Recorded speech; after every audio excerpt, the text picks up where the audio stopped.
বলে মন জয় করার 6টি উপায়। নাম্বার 1, আপনার সঙ্গে যখন কেউ কথা বলছে তার কথা মন দিয়ে শুনুন। কারো মনে জায়গা পাওয়ার সেরা উপায় হলো ভালো শ্রোতা হওয়া।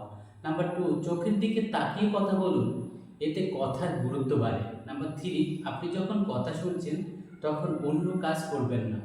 কথা শোনার সময় অন্য কাজ করলে সামনে মানুষটার অবচিত মনে আপনার সম্পর্কে খারাপ ধারণা তৈরি হয়।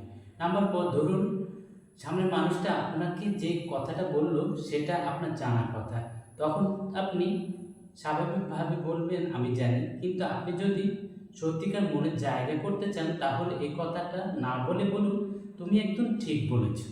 নাম্বার 5, কাউকে প্রশংসা করার সময় মন থেকে করুন, কারণ একটু এদিক এদিক হলেই প্রশংসাটা তোষামোদ হয়ে যায়। নাম্বার 6, কারোর সঙ্গে যখন কথা বলবেন শারীরিক ভাষাটাকে ইতিবাচক রাখুন,